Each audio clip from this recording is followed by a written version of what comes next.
नमस्ते। इस वीडियो में मैं आपको दिखाऊंगा कि MSI स्टेल्थ पर रिकवरी मोड में कैसे जाए।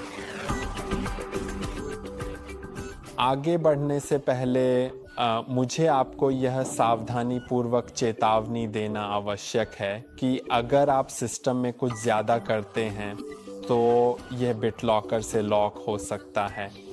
तो आगे बढ़ने से पहले आइए सुनिश्चित कर लें कि हमें अपने माइक्रोसॉफ्ट अकाउंट तक पहुंच है। तो मैं अभी अपने फ़ोन पर एक वेबसाइट खोलने जा रहा हूं। आप इसे यहां देख सकते हैं, यानी AKMS माई रिकवरी की। और ध्यान दें कि इसमें कोई भी स्पेस या डैश बिल्कुल भी नहीं है। फिर यहाँ आपको अपने माइक्रोसॉफ्ट अकाउंट में लॉगिन करना होगा। मैं बस लॉगिन करने जा रहा हूँ। मैं पहले से ही लॉगिन हूँ, लेकिन सुरक्षा के लिए मुझे अभी भी पासवर्ड डालना होगा। और अब अगर ये कुछ इस तरह दिखता है, यहाँ लिखा है BitLocker रिकवरी कीज़ और बाकी सब, तो आप तैयार हैं और हम आगे बढ़ सकते हैं। अगर आपके पास एक्सेस नहीं है तो मैं रिकवरी मोड में जाने की सलाह नहीं दूंगा, क्योंकि आप अपना ड्राइव BitLocker से लॉक कर सकते हैं। अगर ये BitLocker से लॉक हो गया तो इसे ठीक करने का एकमात्र तरीका USB से विंडोज़ इंस्टॉल करना है। हमारे चैनल पर एक वीडियो है जिसमें ये तरीका बताया गया है, लेकिन अगर आप ऐसा करते हैं तो आपकी सारी डेटा हट जाएगी। तो अब मैं आपको दिखाने के लिए अब अपना PC बंद करने जा रहा हूँ। आपका PC पूरी तरह से बंद होना चाहिए और फिर सबसे पहले पावर की दबाएं और उसके बाद बार बार F3 दबाना शुरू करें। अगर ये काम नहीं करता है तो FN को दबाए रखते हुए बार बार F3 दबाने की कोशिश करें। बिल्कुल, पावर बटन दबाने के बाद अगर फिर भी यह काम नहीं करता तो FN की के बिना F11 बार बार दबाएं, और अगर ये भी काम नहीं करता तो FN की के साथ F11 दबाएं। मेरे लिए ये FN और F3 के साथ काम करता है और सबसे अधिक संभावना है कि आपके लिए भी यही तरीका सही रहेगा, और अगर ऐसा न हो तो FN के बिना F3 आजमाएं। तो मैं दबा रहा हूँ, मैंने पावर की दबा दी है। अब मैं FN को दबाए हुए हूँ और इसी दौरान मैं कई बार F3 दबा रहा हूँ। और अगर स्क्रीन पर कृपया प्रतीक्षा करें लिखा आता है तो हम रिकवरी मोड में पहुँच जाएंगे। और यहाँ आप कई तरह की चीज़ें कर सकते हैं, लेकिन मैं आपको जो दिखाना चाहता हूँ वह है BitLocker। तो अगर आप उदाहरण के लिए trouble shoot, advanced options, startup settings, restart पर जाएं।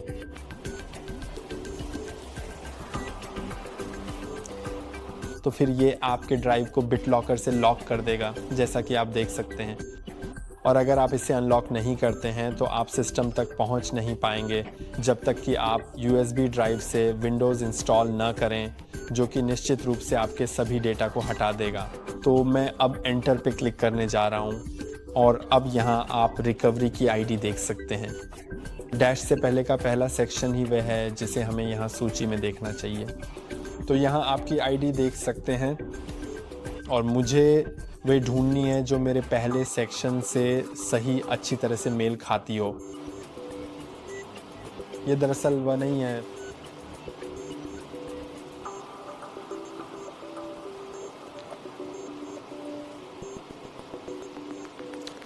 ठीक है, मुझे मिल गई है।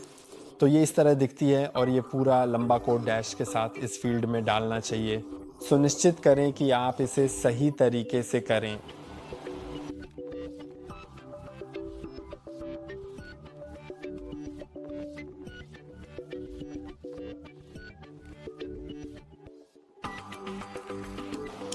अब मैंने इसे डाल दिया है और मैं एंटर पर क्लिक कर सकता हूं और आगे बढ़ सकता हूं। तो इस मामले में मैं सिर्फ सेफ मोड विथ नेटवर्किंग खोलने जा रहा हूं, क्योंकि बिना नेटवर्किंग के शायद मैं अपने अकाउंट में लॉगिन नहीं कर पाऊंगा। ये तब है जब आप सेफ मोड में जाना चाहते हैं, लेकिन अगर आप रिकवरी मोड से लैपटॉप को फैक्ट्री रीसेट करना चाहते हैं तो भी माइक्रोसॉफ्ट अकाउंट तक पहुंच ज़रूरी है, ताकि आप BitLocker की का उपयोग कर सकें। तो सबसे अधिक संभावना है कि रिकवरी मोड के ज़्यादातर विकल्पों के लिए आपको BitLocker अकाउंट की एक्सेस चाहिए होगी। तो मैं पांचवा विकल्प चुनने जा रहा हूं, क्योंकि मुझे अपने माइक्रोसॉफ्ट अकाउंट में लॉगिन करना पड़ेगा, और ऐसा इसलिए है क्योंकि मेरा पिन काम नहीं करेगा।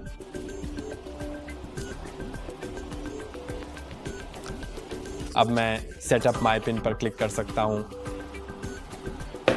यहाँ यह फिर से लोड होगा और शायद मुझे उस पर फिर से क्लिक करना पड़ेगा। ये हमेशा ऐसा ही करता है, मुझे नहीं पता क्यों। और ये सभी लैपटॉप्स में होता है कि ये हमेशा रीलोड होता है और फिर आपको उस पर दोबारा क्लिक करना पड़ता है।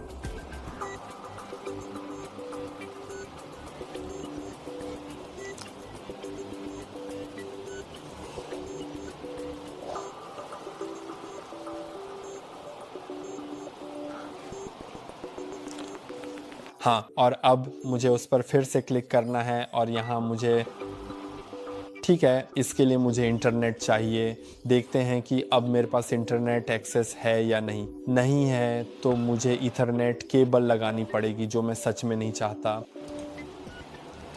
अब मुझे कोई फ़र्क नहीं पड़ता, तो मैं बस इसे शट डाउन कर रहा हूँ। और रिकवरी मोड के बारे में बस इतना ही, आज के लिए बस इतना ही। लाइक और सब्सक्राइब करना ना भूलें।